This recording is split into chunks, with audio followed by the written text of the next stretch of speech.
Right, guys, we're back again. The last review for about 2 weeks now, Yeah. and we're reviewing the Wolves game. And it's a bit of a paradox this week compared to last week. Last week we were all sort of positive, happy about the Liverpool display, and ever since then it's just like we've gone backwards. It's a bit concerning going into what could be a busy month after the international break. Very True. busy. Tonight I'm joined by Mrfury. How you doing? Evening, guys. Evening. You good? Yeah, and I've got Sam as well. How you Uh, doing? oh, good. How about yourself? By the way, whoever's watching TV, right? Not to be disrespectful, can you put the sound down a bit because I can't hear over the thing. Okay. Thank you. And then obviously you've got James. How you doing, James? Very well, thank you. Good evening, fellas. How is everybody? Good, thanks. Yeah, we're all good. And lastly but not least, I've got Alex from Cannon Fodder TV. How you doing, Alex? Yeah, pretty good, James. Thanks for having me back on the show again. It's been a while since I've been on your show, but Yeah. it's good to be back again. Thanks for coming on. Anyway, let's just sort of get into it. What was people's opinions on not just yesterday's performance, but in the Thursday performance as well? Because we had that high of last week with the Liverpool performance, and they're all like ways like Xhaka coming out themselves, playing the way we know he can play, and we've just got it's like one step forward, 10 steps back in the last 7 days. It's a bit concerning considering, as I just said, after the international break, we are going to get absolutely hammered with fixtures. We've got league like 7 or 8 Bournemouth, fixtures in space. Tottenham, Got Man U. Yep. Bournemouth, Tottenham, Man United, Then Tottenham Huddersfield, Burnley, Fulham, Chelsea, and you got the carrier bag. and Liverpool. It's going to be hectic. Yeah. The players are getting, and plus you've got the injury of Danny Welbeck as well, which I want to get onto later. So, what are your guys' thoughts on yesterday's game? We were very wasteful, I feel. We start way too slow. Yeah, Shouldn't be second half team. You start first half attacking like a Liverpool game. What's my balls? That's all. That's one main thing I'm finding concerning our first half performances. Apart from Liverpool last week, Been way too slow. we do tend to start off very, very slowly. How about the rest of us? I wonder if there's a pattern between the first half play that Emery had. Sorry, James. You go, James. No, after you. Yeah, thank you. I wonder if there's a pattern of first half play that we're seeing with Arsenal now, and the first half performances that Emery used to have when he was in charge of Sevilla and Valencia, in terms of not starting in a cautious manner, but trying to grow into a game. And yes, we do apply more pressure in the second half. If I can just go back to the game that I attended on Thursday night at home to Sporting Lisbon, I think we underestimated them just a tiny little bit. I don't think that helped. And it's great to secure a place in the last 32. But I think, especially with European matches, that the Sporting Lisbon game, which I think a lot of people expected Arsenal to win, I think it should serve as a learning curve going into the last 32. So we're in the last 32 now, fortunately, as group winners as well. And teams are getting stronger in the Europa League every year. And maybe some unknown quantities, but they still have quality. And I think going forward in the Europa League, whoever we draw for the last 32, even if it's not a big name, we can't necessarily expect to think, oh, we'll have them at home and that will be that. You know, you saw with the difficulty with how physical Sporting Club de Portugal actually was. You know, I found them, especially their defence with Mrfury and the midfielder of Acuna as well, they were extremely physical. And obviously the injury to Welbeck, you know, in the way that he went down, I saw the reaction of Guendouzi when he had his hand on his head. And I just think that, yes, I'm very pleased that we're in the last 32, but I think the way the game panned out last Thursday should be a little bit of a learning curve for the club in the last 32, in my opinion. And just confirming Yeah, go on. Sorry, Ryan. You're just going to I was your question about how we think. I think after the Liverpool match, I think that took a lot out of us, mentally and physically. Because what I've been seeing an Arsenal team stuttering. We have been playing our best football, but we've been stuttering. And I think alluding back to the Sporting Lisbon match, I think we were playing okay up until the point when Danny Welbeck got injured, and I think we kind of lost our way. Maybe the younger players, Guendouzi and Rose Smith, you could see that they were affected, because of the injury to Danny Welbeck. But I'm just thinking, did all that huffing and puffing that we did against Liverpool, take the wind out of us, and then having the injury to Danny Welbeck, it's compounded everything. And then lo and behold, we saw the performance yesterday that there was no urgency, there was no ambition, there was no movement there, and it was a frustrating match to watch there. But what I find really strange is that 5 first-team players didn't play in the Europa League match, so I would have expected Arsenal to come out of the starting blocks quickly, but I just didn't see it. I just didn't see it until the last 10 minutes when we kind of found the urgency to try and get the ball moving quickly.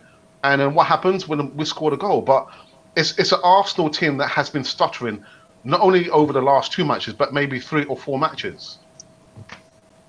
I don't know. Is it a pattern? Yeah. Well, you can look at it like that. Yeah, because I was at a Blackpool League Cup game, and even then we looked a bit. That was before the Liverpool game. We looked a bit lethargic. Yeah. So yeah, I can see what he's saying. But just to get on the Danny Welbeck thing, they did confirm yesterday it's a broken ankle. So yeah, that could be season done with, depending on how bad it. Do you guys think that's going to have any issue on him concerning the new contract or new club next season? I think he'll go to a new club. He's out for 4 months. 4 months he's out for. I think he'll go to a new club. I saw on social media that Allegri prefer to offer Danny Welbeck a new contract there on Rams. Danny Welbeck is a fantastic. If Aubameyang or Lacazette were to get injured, we could always bring on Danny Welbeck to try and freshen things up. And I guess that was the problem on Sunday, because you've got Lacazette starting, you've got Aubameyang starting. Who on the bench could come on and change things up? There was no one there. There was no one on the bench. But I think we will keep hold of Danny Welbeck. I think he'll be offered a new contract. I don't know what you guys think. I'll be very interested to know the length of a potential offered contract, because Arsenal have had their fingers burnt in the past, especially under the previous manager, of offering contracts that were far too long with wages that are far too big, which no other club would pay to take a player off our hands. So although I believe that Welbeck, I would give him an extension, but maybe for 1 or 2 seasons perhaps, not necessarily a huge amount of time. Why, James? Why not? Well, like you say, although I think he's worked very hard for us, I think for the value of money for what we paid for him, I think it's very good. But I think when you've got Lacazette and Aubameyang, I think, going forward in terms of identifying new strikers, and although it's a terrible injury, this will give chances to Nketiah. And I think if we look hard enough, we would be able to find a competent striker who, like you say, could come off the bench in a game like yesterday and change things up a little bit. Because it's thanks to Leno yesterday, in terms of the saves that he made, that we managed to gain at least a point. If we'd have had more firepower on the bench, we could have changed things up to gain 3 points for ourselves. Truth.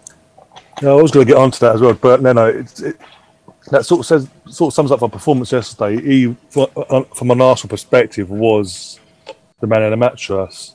He kept us in the game.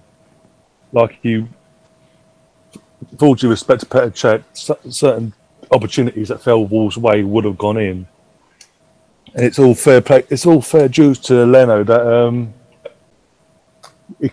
he was able to keep us in the game for as long as he did. In the goal that happened, cross or not, wouldn't have happened really, because if Leno had any one of them chances falling in net, or because it just the heads would have dropped and it would have been like, okay, that's another defeat. That's the unbeaten one ended. Let's just see out the game and recharge the next 2 weeks. But I mean, how about you, Sam? Ryan, you know what? I mean, again, just alluding back to the match yesterday, one thing for me was so clear is that we do not have a captain. No. I know Ozil wore the armband there, but if you're going to give and to someone who's maybe once 4 matches, then you're going to be asking for trouble. Emery has taken him off when he hasn't been performing well. He's given him the armband to try and give him the responsibility to cheer him up. But for some reason, the pilot light is still not catching. No. We don't have a captain. We don't have a captain. No. And maybe something else, James, is that still missing a winger. We don't have a winger. True. Someone to go wide and ping in the ball. You know, so it's all well and good having, bringing on another striker, but we are missing a winger. We don't have a winger. We don't have a winger. And that's the thing with Aubameyang playing that left. I think Aubameyang playing on that wing is completely wasted, because he might have the pace, but he's not naturally gifted for that position. So we're not getting everything you should be getting out of Aubameyang if he's there. So you need that natural winger, because of what he does, he is more suited to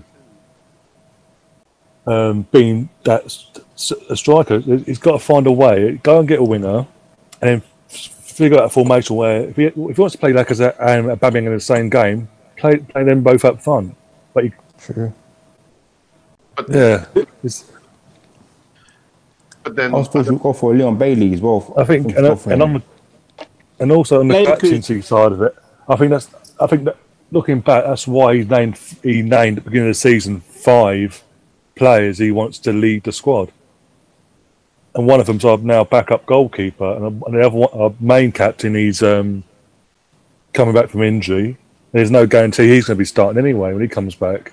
No, I wouldn't start him. I think the rumours of Koscielny leaving, I think that's a blessing in disguise. Yeah, it will give Arsenal a great opportunity to go out and identify a real good centre half, and especially with Emery's experience in Spain and in France, he's seen an awful lot.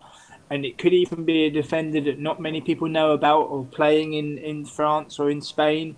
And you've got to give him the opportunity to identify the players that he wants to bring in. One thing I wanted to ask you guys was, in terms of a winger, which I think is a tremendous point, who do you think that Arsenal would look to identify as a potential winger to bring in?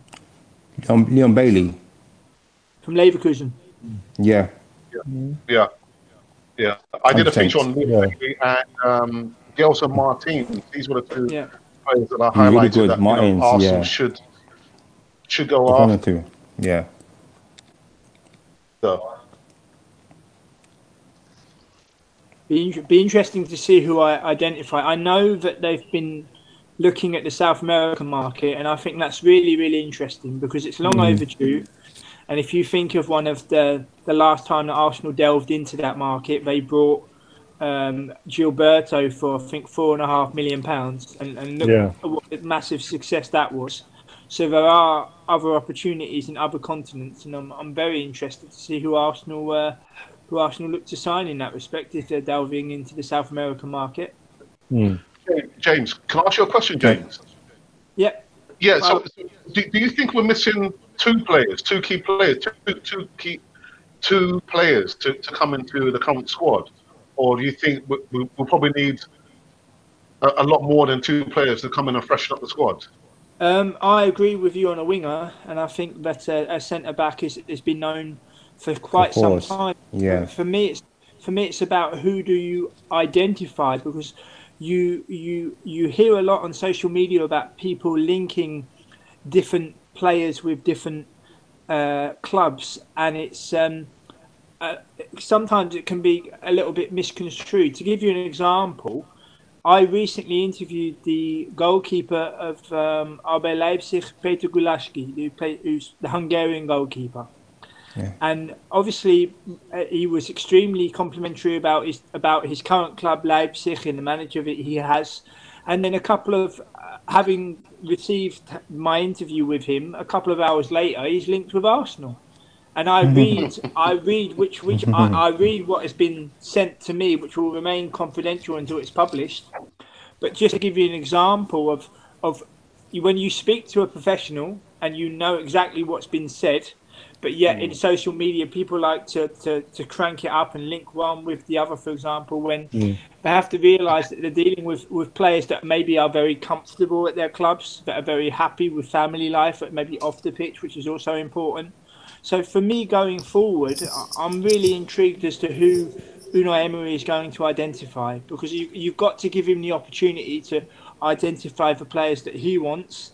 And I think we'll see that as time goes on in future windows. But I'm really curious as to what will happen with that. So who would you recommend as winger, James? Sorry, what was that? Who would I bring recommend as winger? My choice would be maybe not the most popular, but I'd go for Brighton at Leicester, because he's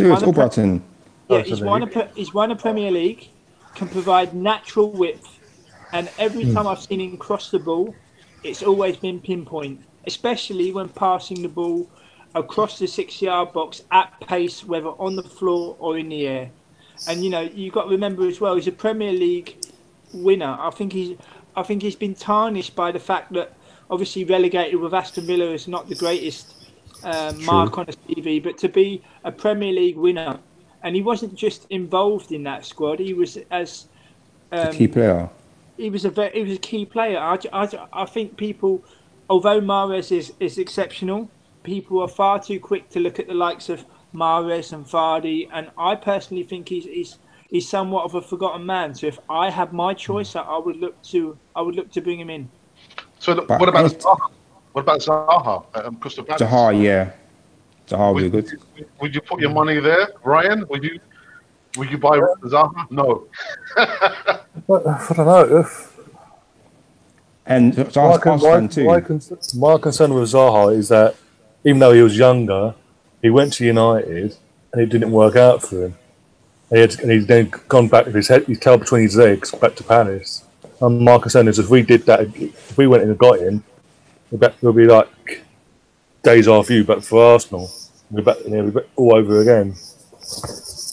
Plus, he's got because he's now developing a reputation for diving or going or literally going into post-match conferences, calling out the referees, slating them left, right, and centre. That's going to get us more highlighted and more fines, more you name it. It's yeah. I'm sort of 50-50 with Zaha, to be honest. I'll get us all bright and I'll get on board because he's Premier League proven. He was a major part of their title-winning team, and he still is a part of that team. He's been benched a lot recently, which I think is very telling. And I think if you're going to strike when the iron is hot, when a player who's not playing as regularly as what he should be doing, you strike when the iron is hot and try to get him to sign. And I think if we try hard enough, again, in this day and age with the popularity of a player, I mean, I've often stated about Albrighton and people have raised their eyebrows or called me out on social media of being a bit silly. But naturally, people are entitled to their opinion. But I just think with his natural width, I mean, every time I see him, he's on the byline. He provides natural width and stretches to play, which is something we don't do enough of. And I think it can really help us. Well, the thing is, if you look back to like '98 and all that, Mark Overmars, not everyone knew who he was when he came to Arsenal. True. Look what he achieved. Look what he achieved, and then went on to achieve after Barcelona. He provided something no one thought he would do at Arsenal, and he did. He got to a point he was so dangerous. He was stretching defences and doing it for fun week in, week out, and the defences couldn't deal with him. And The thing with Mark O'Brien and centre midfielder. He's a Centre winger. mid. He's a Is he? winger. Okay. He's a winger. Then Yeah, he's a winger, Then let's try get him then. Let's try get him. Yeah. I know it won't popular with everybody, but he's very good delivery, and really good for us. He's never played recently, has he? So try with Iron's heart and get him, and be good for us. Yeah, I think if the reports are true that Emery is only going to have 14 million to spend Are we sure? in the transfer window, then I think James is right. We're going to have to look a little bit closer to home rather than trying to go to by what about yourself, Sam? Premiership, at least Albrighton, he's proven, and he's a Premier League winner as well. Winner. So, Yeah. yeah. Man U, Leicester Sam. City. Yeah, Sam. What about yourself?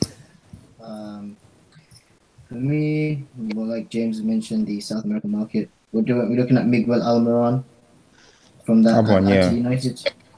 True. He's going to cost £11 million, and was it yesterday or the day before? He scored an exceptional free kick, and the pace that he has, the power that he has, we could deal with a guy like him. Like at the end of the day, the reason we've got Mislintat and Leahy and all this and all that is because if we are going to be on a tight budget, we want to be finding players that are within that sort of range who we can develop in the next few years and make them into top stars. Because Mislintat did it at Dortmund, we want him to do it at Arsenal, and for years us fans have been raging about that we were good at this, but then other clubs have caught on. But now we want to go back into a zone where we sign unknown players that nobody knows anything about, get them for cheap, develop them, make them world class. If they do leave, we can sell them for a high price. If not, then we've got luck on our hands. We've got players that that will guide us forward every season, help us achieve our targets every season. Like I said before, and I've said this time and time again, my goal for this season is Champions League football. And with the injury to Welbeck in January, we're going to have to dip in and buy something. We're going to have to do something about it.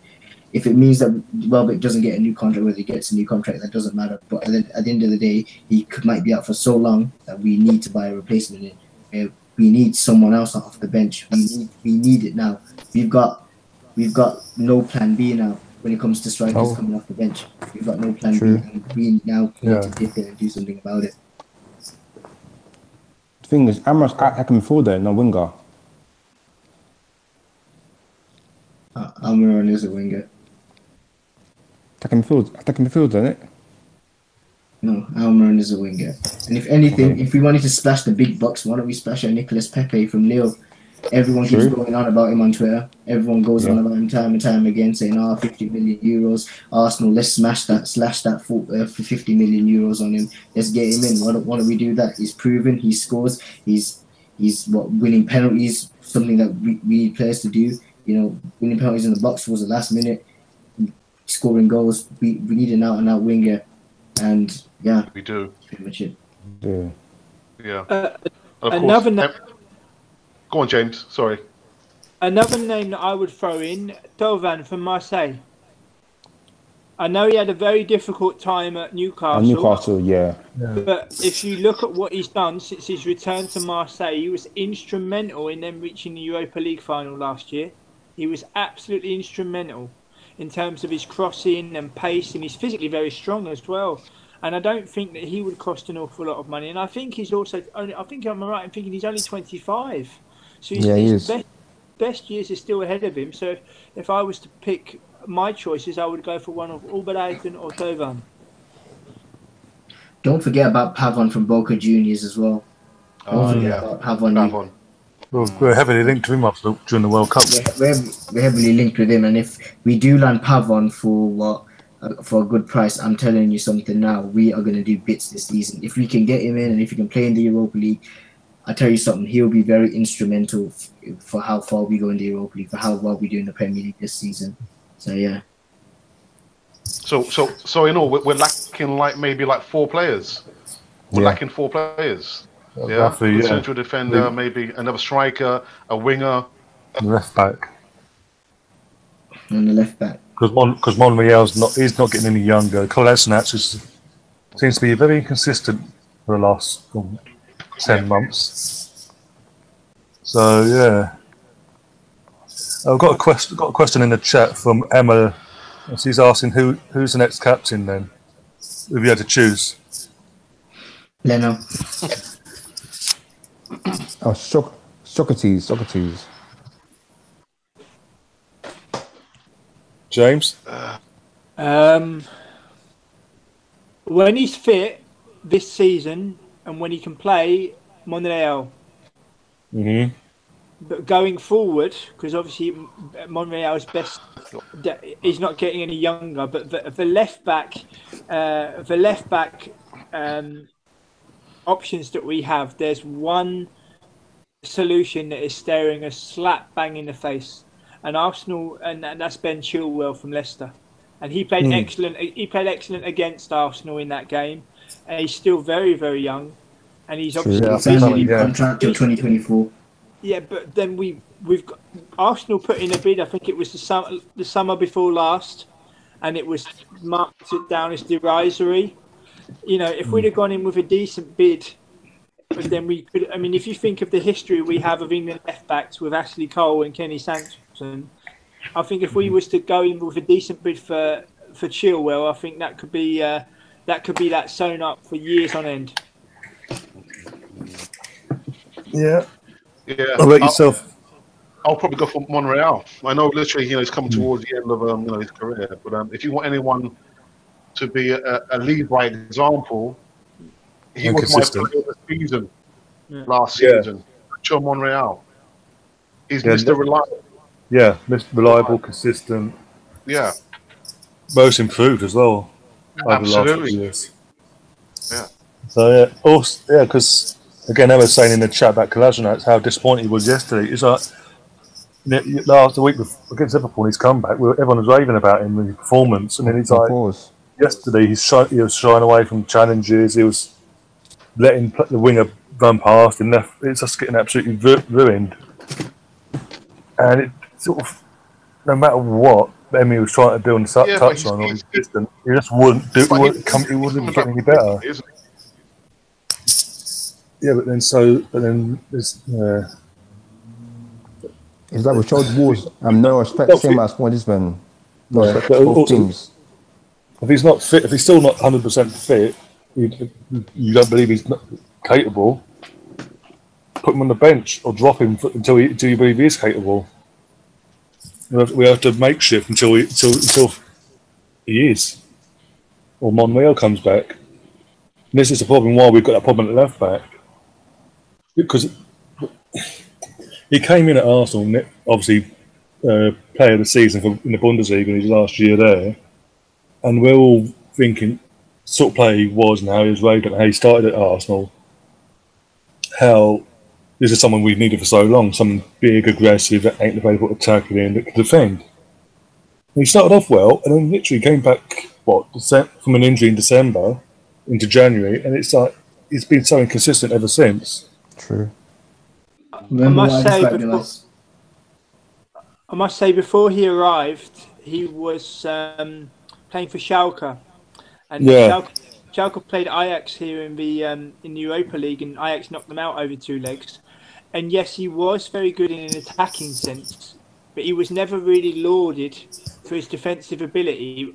People knew of him for his attacking prowess and what he could do, but in terms of defensive stability, the marks were never really, really high. So yes, it's a decent bit of business on a free transfer, but you can understand why things have gone a little bit south in that respect, in my opinion.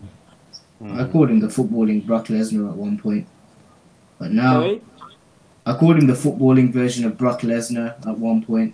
You know who Brock Lesnar is from UFC, stuff like that. because of like how much of a powerhouse he is, and how, you know, like when David Luiz came in with a tackle and almost broke his leg, but his leg didn't break, and he was like, he stood up and he just started smacking the badge. And do you know that Stamford Bridge last season? That's what made me think, you know, he's a warrior, he's gonna do well. But then, like you said, he's come back, he's becoming consistent, and it's like, when you now say no more, I can't really call him what I used to call him. I just feel let down. Like I just feel like last season when you know, like Wenger's last season, I feel like he let too many players relax. I know we shouldn't talk about it, but I feel like this is what's happening now. It's like some players are too relaxed from last season's mentality. When this new regime has come in of Emery of no relaxing and the other, it's hard to fit in for players. It's going to take time for the players, you know, to fit in with this model, fit in with everything. It's gonna take time. And like everyone has said time and time again, that this season is a rebuilding season, progression season. It's all about, you know, from last season to this season, the new training methods, the new mentalities, the new diets, new everything. It's all being tested out this season. So as time goes on, they get used to it. So for next season, they'll be better prepared, better equipped. The players that don't play well this season, they're going to be shipped off next season, no matter what, because this new regime, I can see it being a good one. And I can see Emery's gonna, in my opinion, I feel like this season Emery should have a free pass. So even if we do finish outside the top four, even if we don't win a trophy, we don't make the Champions League, this season will be about rebuilding and trying to make us the best as possible for next season. Without doubt, Emery's got a free pass. It's just the players that he's inherited from our previous manager who've got to step up, and certain players aren't stepping up. One of them costs $300k a week. And the other one's Xhaka. I think Emery will give him a fair chance. I've been stating since the season started that he's still assessing his squad. And for the players that think that they're not doing it, that they're going to be okay, they're not going to be okay. Emery will make work of them and ship them out if need be, even loan deals. I don't expect too much activity in January, but I do in the summer. And I think we'll find some Arsenal fans perhaps being a bit surprised at how ruthless Emery will be, but I'm expecting him to be ruthless. You know, he signed a 2-year deal. He wants to succeed. Personally, I'm confident he will win a trophy in his debut season. I don't know which one, but I'm quite. I would love it to be the Europa League, to put the 25-year hiatus European trophy. But knowing us, we got such a good history in the FA Cup. It'll be 4 in 5 years. I can just see it happening in May time. Again, I wouldn't complain if that's the case. As long as we win something, that's a bonus. Yeah, and for what he's inherited, for everything he's inherited, and all that malarkey. If he was to finish top 4 and trophy, that's a bonus season. That's a great season. But if he just fell short, like say 5th by a point or something, but we won a cup, that's improvement from compared to last season. And then obviously he gets that summer transfer window where you think it goes out, gets players he wants that he knows will fit his system. And the players that don't fit his system, he knows don't fit his system, will be gone. I think this is it's like when David Moyes took over at Man United after Ferguson, after 26 years of Sir Alex Ferguson. The players tested the water because they wanted to see what they could get away with, and Moyes wasn't strong enough to deal with all that. Whereas I think, as we all know, Emery's more than strong enough to deal with that. He's dealt with the likes of Neymar for the last year. He got rid of Wilshere as well. Signed a new contract where you want. Sam, Emery already has an idea which players he wants to ship out. Do you think he already knows which players are not gonna be in Arsenal much longer? I think he's got a rough idea. I think he knows. I think he knows, Alex. But I think he's giving that player the fairness of the entire season. I mean, a player who he looked upon now as he might have question marks over. By the same token, that player in the new year might have a purple patch. So I think he's going to be fair. I think he's going to be completely fair and give the player who he has a question mark about the whole entire season, and only then will he make his decision. I'm just thinking, with Mustafi, I think Mustafi is probably a high on that list because you can't tell me someone who's a German international. He's won the World Cup. You don't know whether you're going to get a good performance or a bad, performance from this player. I think he's probably quite high on the list of players to be out of Arsenal there. You can't rely on a player like that. In a crucial period like that, you don't know what kind of performance he's going to put in there. So I think Emery is probably earmarked Mustafi. Just going back to Mustafi. Do you remember what Gary Neville said about Mustafi? I've said it time and time again. Gary Neville said, I can't believe Arsenal paid 10 million for Mustafi, let alone 35 million. That's how shocking of a defender he is. And to be honest, like I've seen people say time and time again, he's a suspect defender, in my opinion. Like, there's days he'll play good, days he'll play bad. You don't know what you're going to get from him. You don't know if he's going to play good one day, he'll play rubbish the next, and you'll just think, what are you doing? What are you doing? You know what I mean? It's like, it's confusing. Or you don't know you're going to get a good Mustafi or a bad Mustafi. That's what scares me about starting him after time. Well, exactly. Good, then plays bad the week after. Good against Liverpool and bad against Wolves. Inconsistent. Of course, inconsistent. Yeah. What's even more frustrating? It looked like at one point Emery was getting something with Mustafi. It was starting to get back to some sort of decent form, and then literally Palace came along, and he just threw it out the window. Never since he's been, well, apart from Liverpool, below average. Let me tell you guys something. We are not going to see another 15-16 window again. No.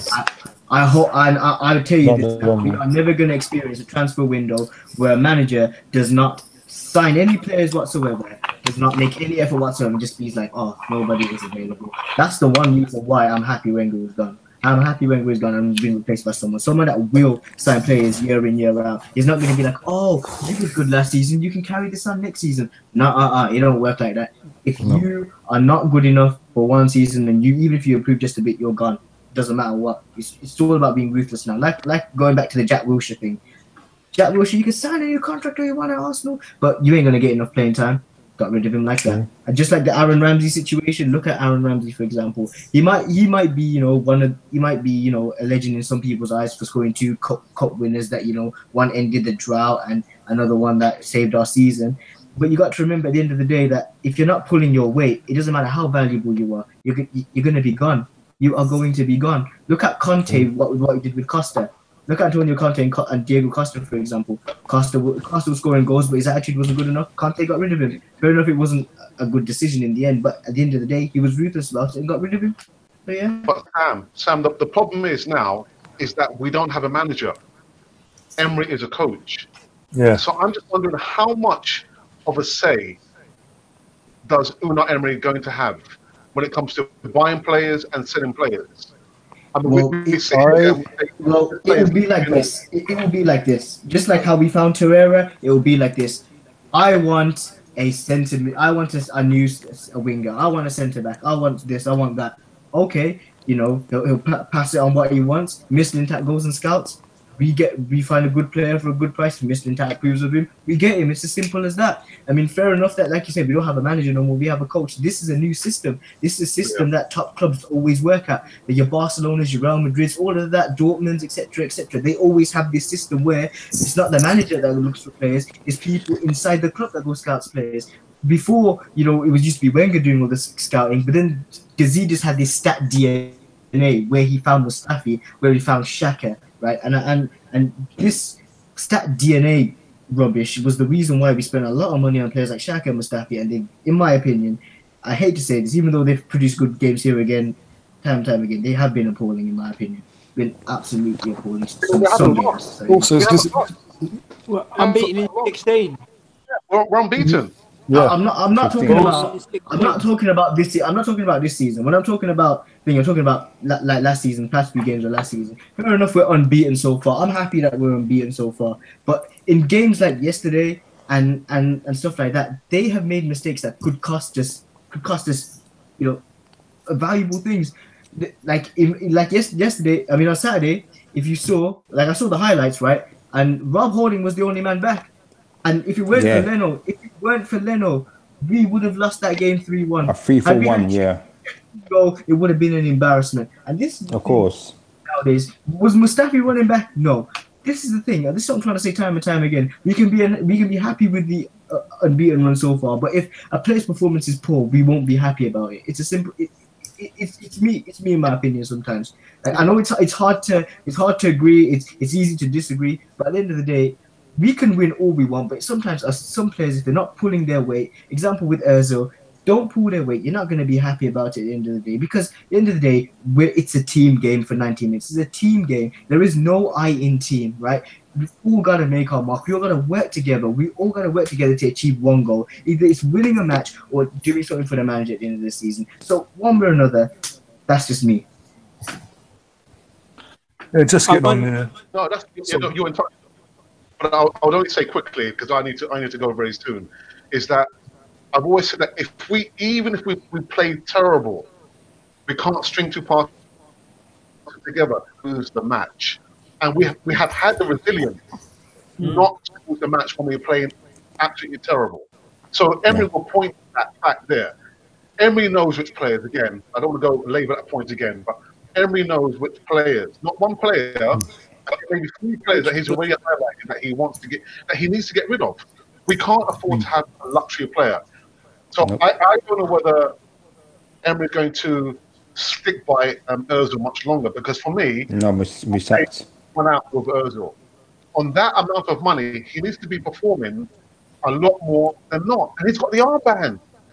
He's got the armband. Just before you go, I was going to ask you, what was in your opinion, your top 5 players that are up for the axe via Emery? James, you go first.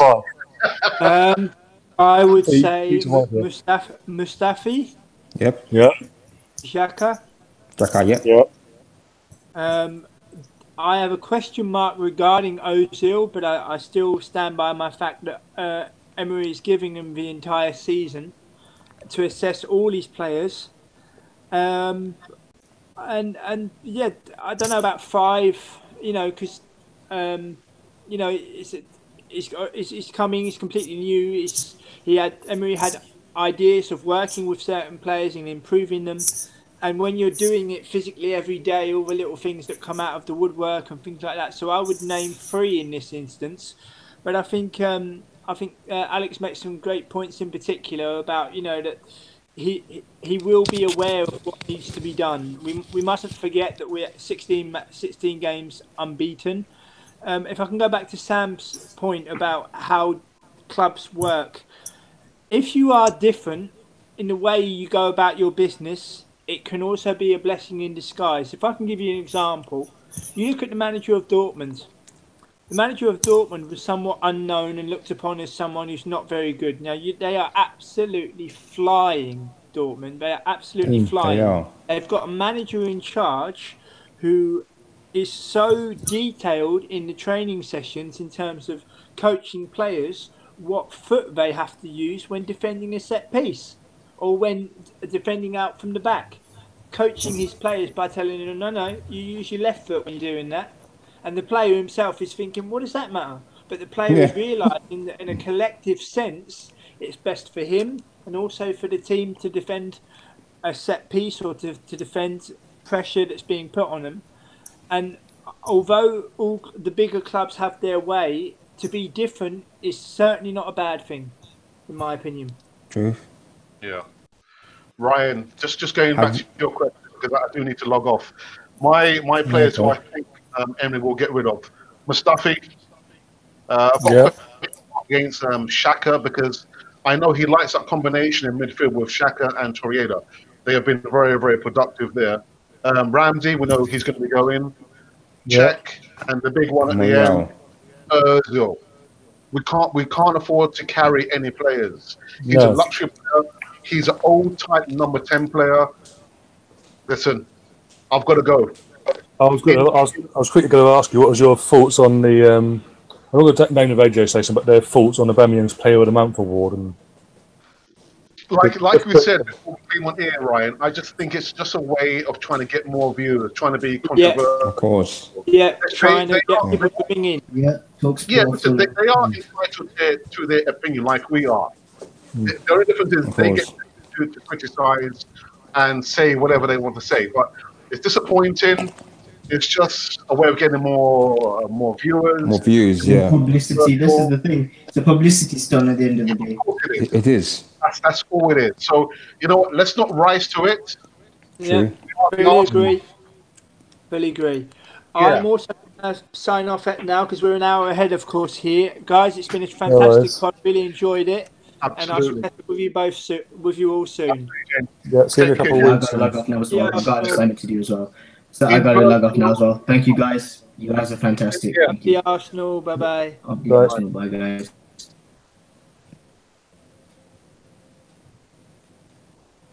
And All just right. like that. Yeah. Everyone's gone, yeah. Yeah. I'll ask you earlier, but everyone's talking. What do you think of the Ramsey top deal for the Roma midfielder? I can't pronounce his name. Centre midfielder from Roma.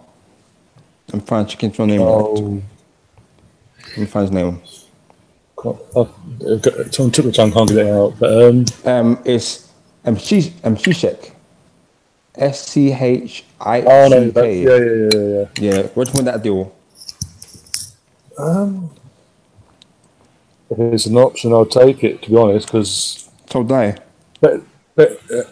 you're getting someone off the books and getting something for it instead of letting him run down his contract and then Of course, yeah.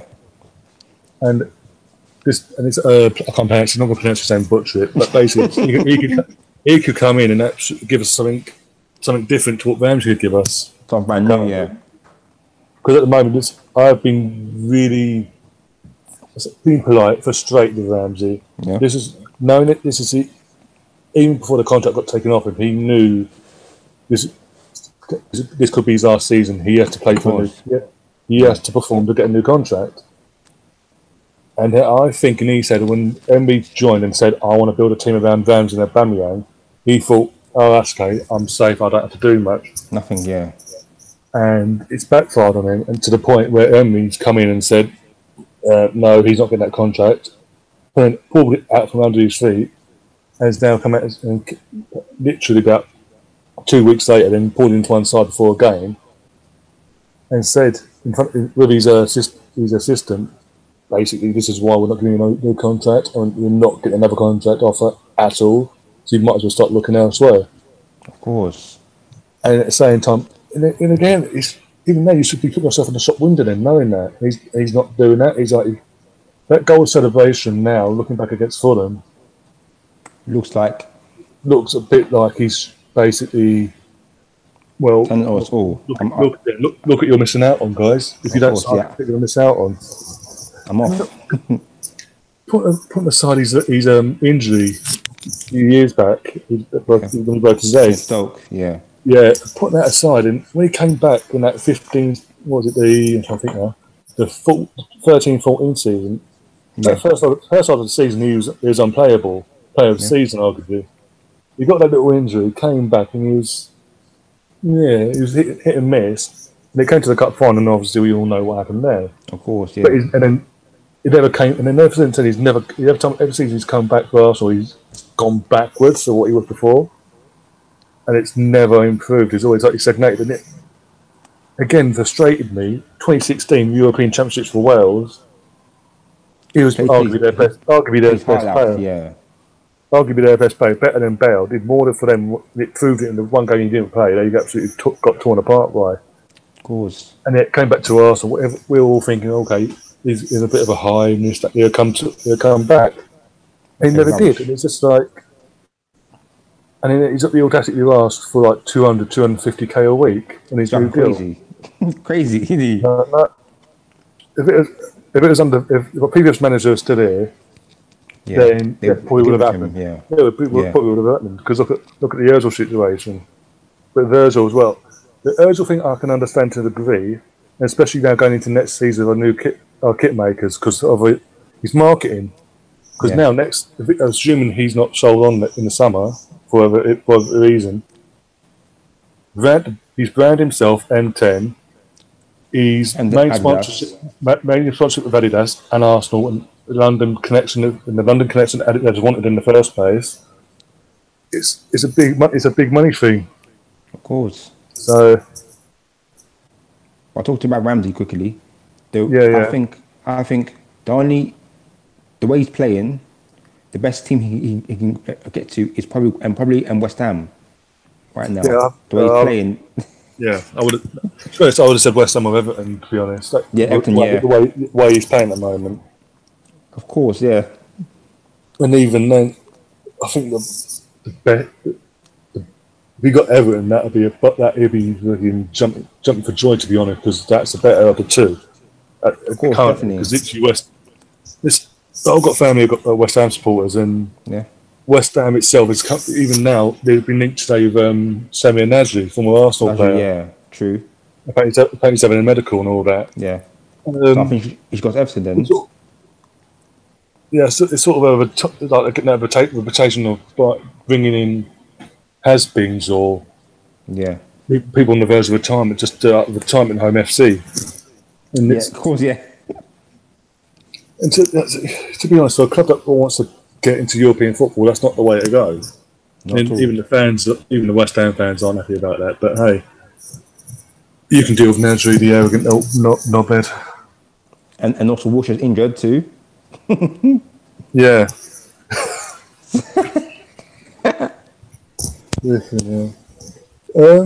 What I'm going to say now?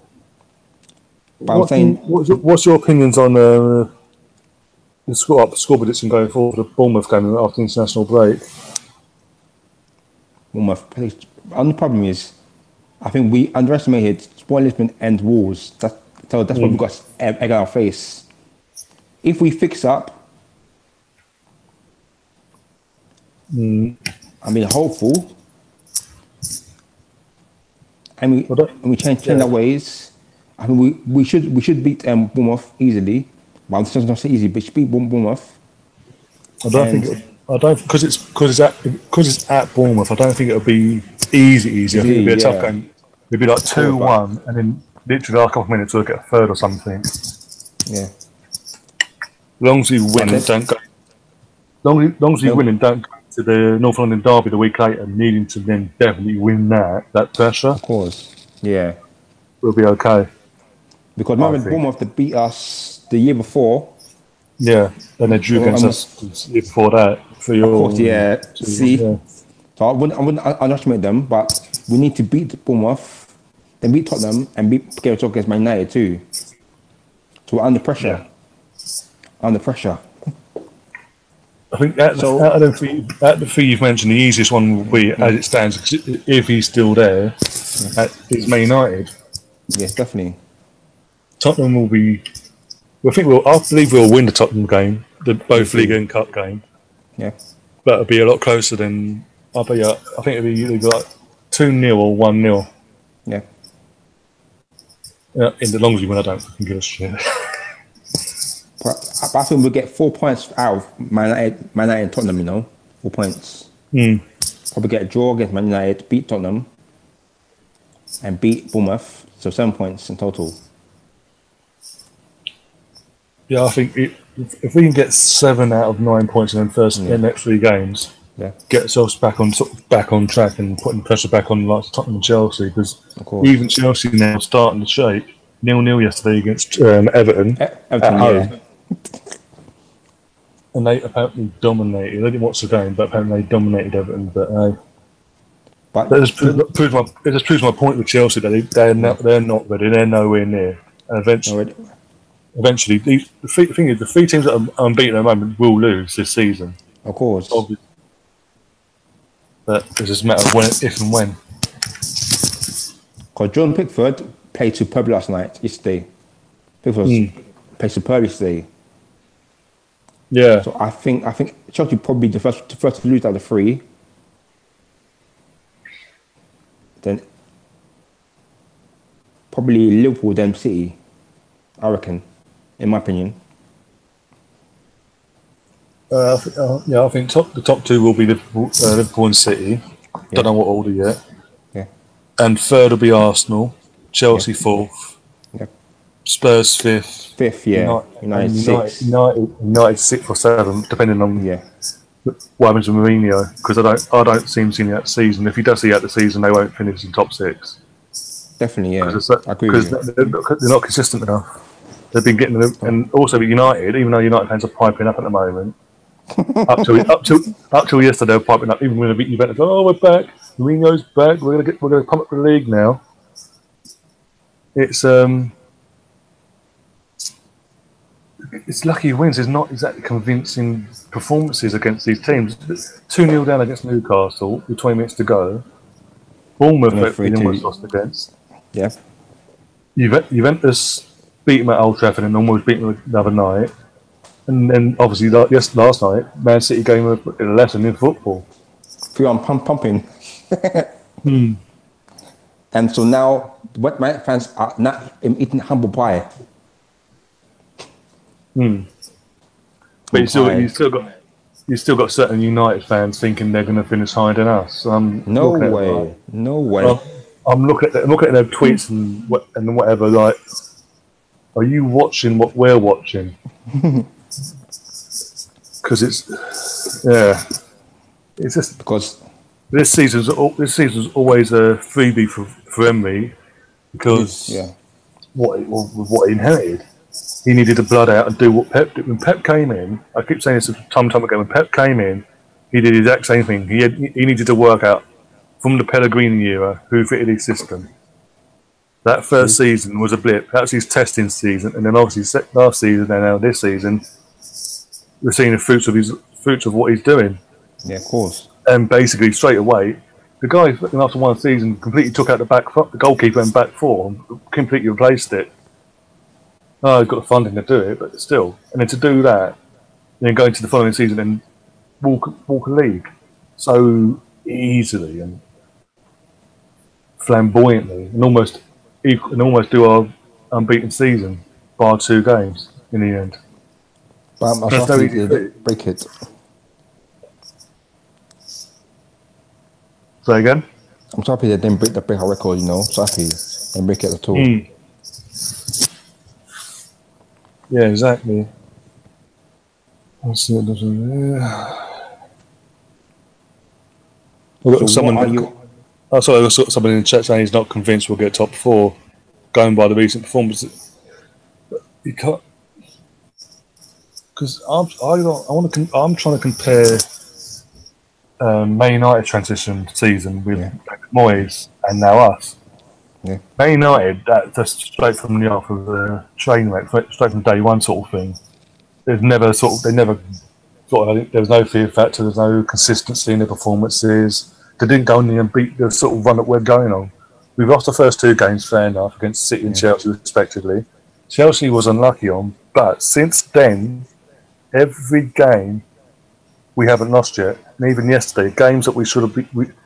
If you look back to 03-04 season, there was games in that unbeaten season we were absolutely abysmal in, and we got points. We got a point out of it, and that's this is what decent top teams do. When they play poor, they can still get a result. That's what they do, and that's what we're doing at the moment. You can't argue with that. And that's why I've said where we'll finish. We will be third. Of course, I agree definitely. But it's just obviously December is after this international break now. After Bournemouth, December is a key month for us as a club going forward in all because of how many games we've got to play in all competitions. I mentioned earlier about the league. You got the League Cup as well. We've got 2 little Fulham derbies in 17 days at home. Yeah.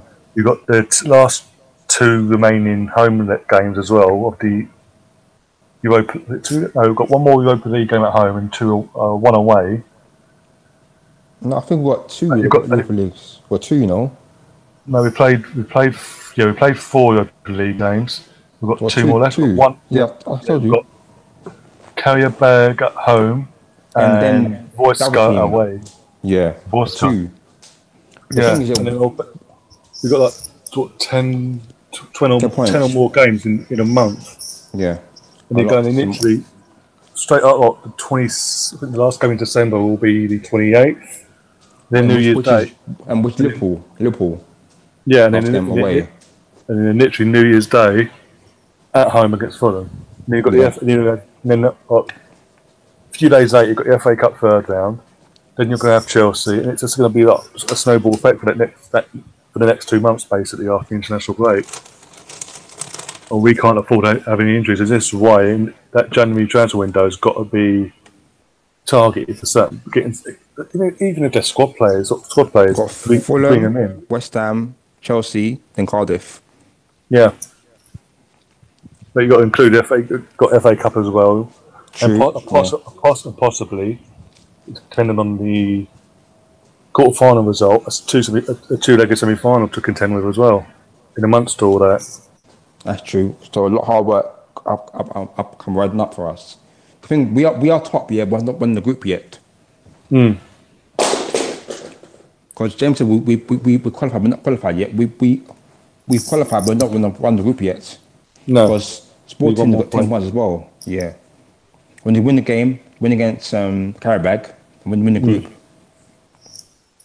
Yeah, that's what I was saying earlier. As long as it looks like we're going to win the group anyway, but as long as we don't choke that and we do win the group, we avoid the teams coming in from the Champions League because we'll be seeded. I can't wait. But again, the Europa League is not going to be easy this year. As it stands, teams that are in it at the moment are good teams. True. It's going to have a few more put in there, which again I don't agree with the whole system of that, but it is what it is, and we don't like the players don't like it either. They know what they've got to do. They've got to get in that top four or win the Europa League to get back in Champions League. I think we should definitely finish get top four. Because I think without doubt we will. Yeah. I don't like this system. Because you've got to remember as well, like, Tottenham in the equation, they've got a lot going on. They've now put a deal in principle in place with the FA to play all the rest of their home games at Wembley for the rest of the season, just in case their toilet isn't ready yet for this season. I think it's already. If they've made a deal in principle with the FA already, that tells me they already know they're not ready. They're not going to be ready with this.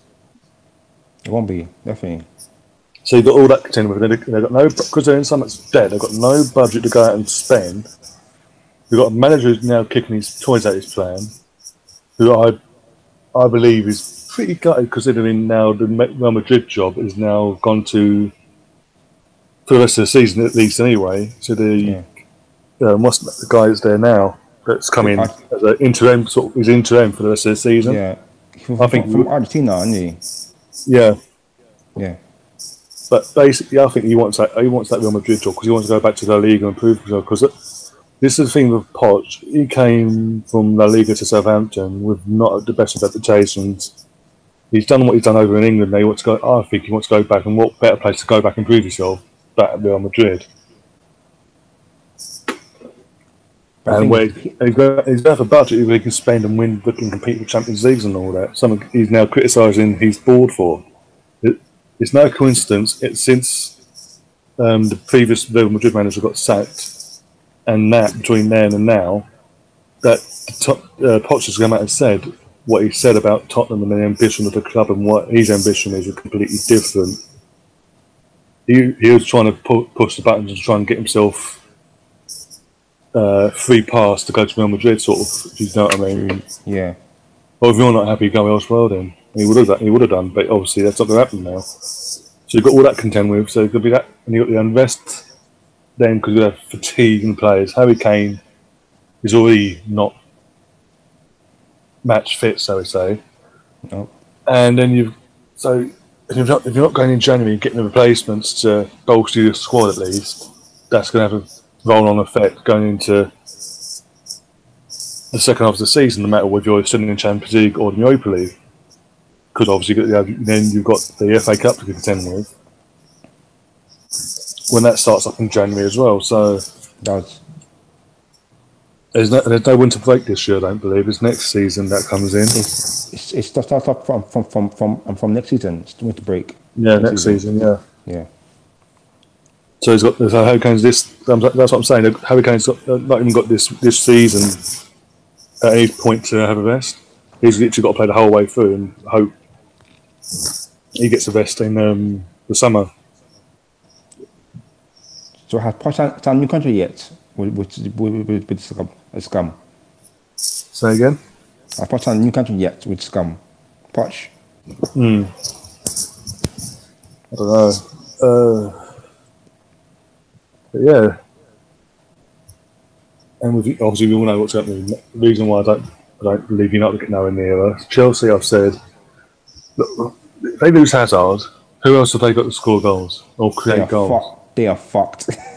Morata's inconsistent. Giroud doesn't fit Sarri's system, and we as Arsenal fans know he's not good enough to carry a team on his own to a title challenge, let alone win a league title.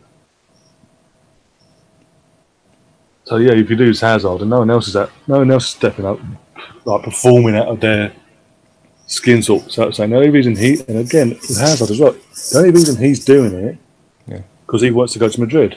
Of course, yeah. He made it perfectly clear where he wants to be. This is just a pass the time sort of thing. Put himself in the window.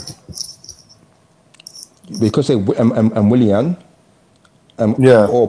or Pedro.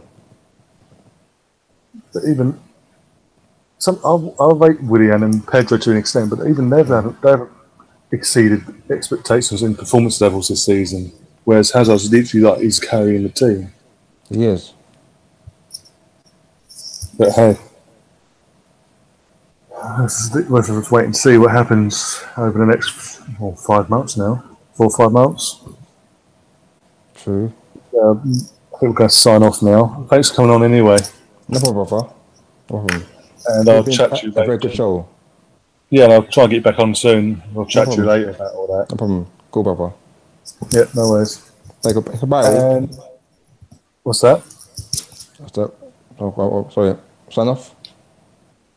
Yeah, I was about to sign off. Basically, yeah, anyone that's going to watch this later on, or you're watching it now, hit the like button. Obviously, subscribe, share it around, get as many people watching this, get the numbers up as possible, because I've got other content in the pipeline ready to sort of get ready for January onwards. Yeah, that's good.